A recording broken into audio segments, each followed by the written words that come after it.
Beredar video di media sosial momen saat tim nasional Israel lari kocar-kacir keluar dari bis dan bersembunyi di selokan. Momen itu pertama kali diunggah oleh akun resmi @israelva di akun X. Video tersebut diunggah oleh Federasi Sepak Bola Israel pada Minggu 10 November 2023. Dalam video yang beredar, mereka tampak turun dari bis, kemudian lari keluar dan bersembunyi di selokan. Menurut laporan media asing, mereka tampak sedang berada di tengah perjalanan untuk menuju ke bandara. Namun perjalanan itu terhenti sesaat setelah melihat rudal yang melintas di tengah perjalanan. Namun hingga saat ini belum diketahui dari mana asal rudal tersebut. Namun beruntung mereka bisa sampai ke bandara pada Sabtu 11 November lalu. Sebagaimana diketahui, tim nasional Israel dijadwalkan bertanding dengan Kosovo dalam laga kualifikasi Euro 2024. Pertandingan itu dijadwalkan pada Senin 13 November 2023. Ini adalah pertandingan pertama yang dimainkan Israel sejak serangan Hamas pada 7 Oktober lalu. Israel sendiri berada di urutan ketiga grup 1 kualifikasi Euro 2024 di belakang dari tim Rumania dan Swiss.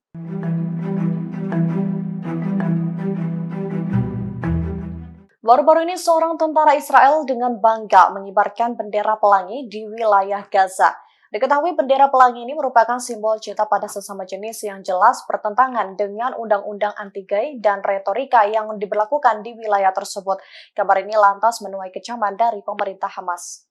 Sebagaimana diketahui, gambar tentara IDF yang mengibarkan bendera LGBTQ itu beredar luas di akun X. Salah satu tentara yang memegang bendera pelangi adalah Yoav Atzmoni. Pria berusia 31 tahun itu mengaku bangga bisa mengibarkan bendera pelangi di tengah perang melawan Hamas. Bendera itu bahkan bertuliskan atas nama cinta yang dia pamerkan sebagai perwakilan dari kelompoknya.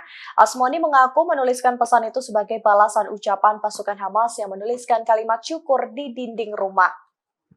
Foto itu dilaporkan diambil sekitar 2 minggu lalu di wilayah Al-Atatra, Gaza Utara. Atzmoni berharap dengan mengibarkan bendera kebanggaannya di Gaza bisa membawa kemenangan. Pasalnya, kelompok LGBTQ di Palestina selama ini mengalami penganiayaan karena melakukan tindakan yang bertentangan dengan undang-undang. Maka dari itu, dia ingin berjuang untuk merampas Palestina agar tak kehilangan hak-haknya.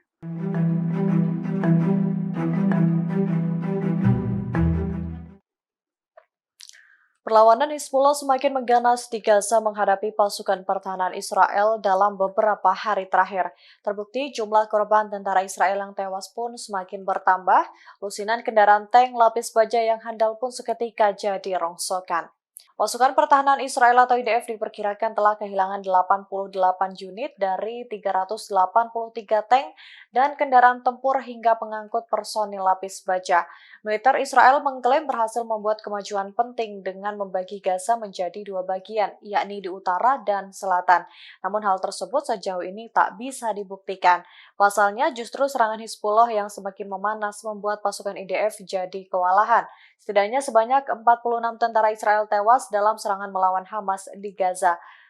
Selain itu, 80 kendaraan lapis baja dilaporkan hancur dalam sepekan terakhir. Jumlah ini mencakup sekitar 23% dari 383 kendaraan yang dapat dilihat di wilayah tersebut melalui citra satelit.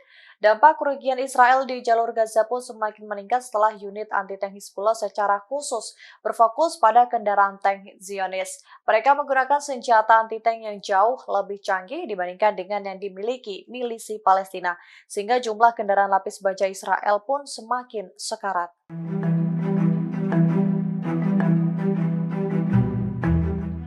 Pasukan Brigade Al-Qassam terus menggempur pasukan pertahanan Israel atau IDF selama 38 hari berturut-turut. Baru-baru ini Al-Qassam melaporkan berhasil menghadapi pasukan Zionis Israel dan menghancurkan setidaknya 12 kendaraan anti-tank milik musuh.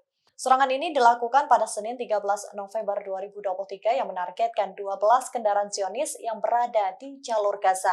Brigade Al-Qassam menggunakan peluru Al-Yasin 105 dan tandem yang menyebabkan kehancuran total atau sebagian dari kendaraan tersebut. Di sisi lain, pasukan Mujahidin Al-Qassam juga terus menggempur pos-pos Zionis dengan berbagai cara. Mereka menggunakan peluru mortir kaliber yang diklaim mampu meledakkan kendaraan musuh. Israel pun mengakui sebanyak 40 33 tentaranya tewas sementara 250 lainnya terluka. Sebagaimana diketahui, sejak dimulainya pertempuran Banjir Al-Aqsa, Mujahidin Al-Qassam mampu menyerbu sejumlah pemukiman dan lokasi musuh. Mereka bahkan berhasil membunuh dan menangkap sejumlah tentara Israel. Jumlah korban pun meningkat menjadi 2.000 orang dan lebih dari 4.500 Zionis terluka, termasuk ratusan orang yang berada dalam kondisi berbahaya.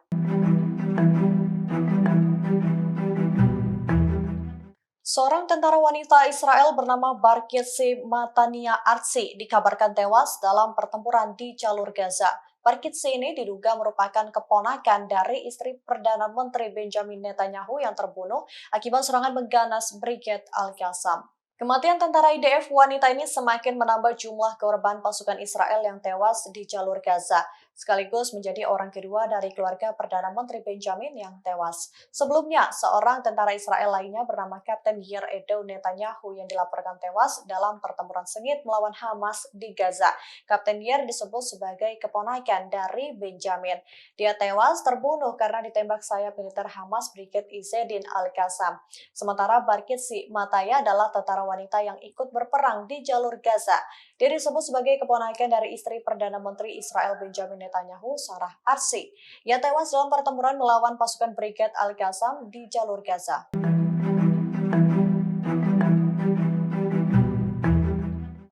Pasukan Pertahanan Israel atau IDF mengklaim telah menemukan terowongan Hamas yang berada di rumah sakit Rantisi di Gaza. Seorang tentara IDF kemudian menunjukkan keseluruhan isi di dalam terowongan tersebut.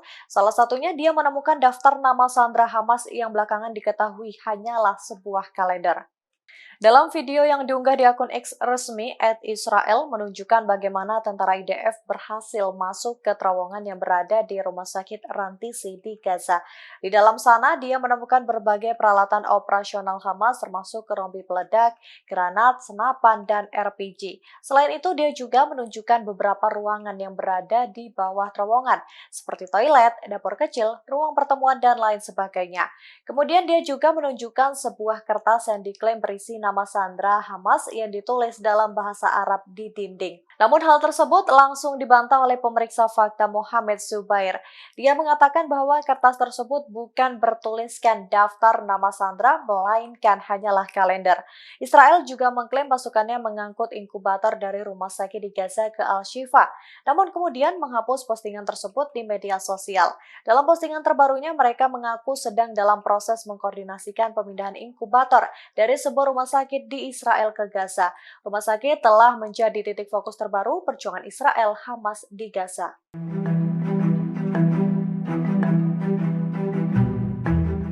Lagi-lagi wilayah pertahanan Israel berhasil dijebol oleh pasukan Houthi Yaman. Baru saja dilaporkan serangan rudal Houthi Yaman menyasar kota pelabuhan Eilat di Israel Selatan.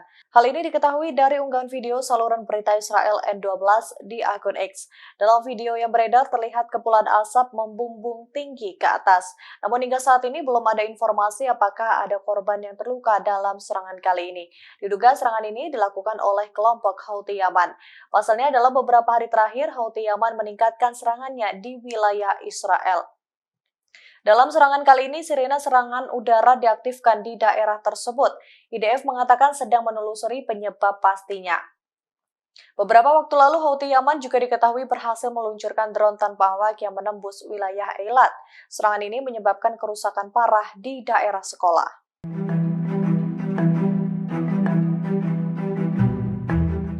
Keberuntungan akhirnya datang menghampiri warga Gaza. Setelah mengalami krisis air, bahan makanan, dan bahan bakar akibat blokade Israel, kini mereka menuai buah dari kesabaran. Pasalnya, Gaza seketika dilanda hujan dan warga pun bersorak gembira menyambut keberkahan ini. Dalam video yang beredar di akun X memperlihatkan bagaimana situasi di Gaza di tengah perang yang memanas, di mana anak-anak terlihat sangat bahagia menyambut datangnya hujan. Mereka berlari-lari sambil menikmati hujan.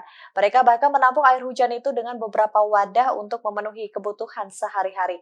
Sebagaimana diketahui sejak perang Israel dan Hamas pada 7 Oktober, warga Gaza mengalami krisis pasokan bahan makanan. Pasalnya Israel terus-menerus memblokade bantuan yang masuk ke Gaza. Lebih dari sebulan setelah perang, lebih dari 11.000 warga Gaza tewas akibat pemboman Israel. Kini mereka benar-benar menikmati buah dari kesabaran, yaitu datangnya air hujan.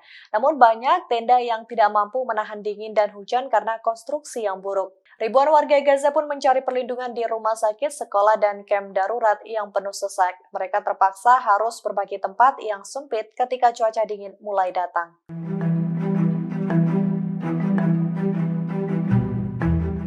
Pasukan IOF terus-menerus menggempur warga sipil Palestina di jalur Gaza. Per hari ini, Selasa 14 November, mereka menyerang rumah sakit pemerintah Tabet Tabet di Tulkarem, di mana banyak pasien dan staf medis yang menjadi korban akibat gas air mata. Masyarakat Bulan Sabit Merah Palestina juga mengatakan mereka terus-menerus mengalami serangan oleh pasukan Israel di tepi barat yang diduduki Israel. Bahkan banyak ambulans yang ada di sekitar juga dikepung, diperiksa, dan orang yang terluka di dalamnya ditahan. Infrastruktur di sekitar kamp juga tampak dihancurkan dan parahnya banyak pasien dan staf medis yang kondisinya lemas akibat gas air mata yang memadati wilayah tersebut. Terlihat di dalam video yang beredar di akun X, kepulan asap membumbung tinggi ke atas. Rumah sakit itu seketika diserang gas air mata oleh tentara IOF. Sebagaimana diketahui, konfrontasi IOF terjadi antara pemuda Palestina dan tentara pendudukan. Pasukan IOF menyerang dengan menembakkan peluru berat dan bom gas beracun. Sebelumnya, kota Tulkarem dan kampnya pada hari ini dan juga Selasa malam kemarin telah diserang habis-habisan. Pasukan Israel telah membunuh 7 warga Palestina selama menjajahi kota Tulkarem dan kamp pengungsian.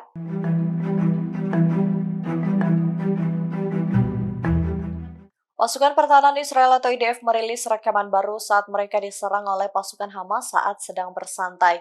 Hamas diam-diam melempar granat ke tempat perlindungan bom umum di dekat Festival Nova dekat Reim. Video tersebut terekam dalam kamera dashboard mobil yang berada di sekitar lokasi kejadian dan beredar di X. Dalam video tersebut terlihat beberapa pasukan Hamas secara diam-diam berada di depan tempat perlindungan bom umum di dekat Reim.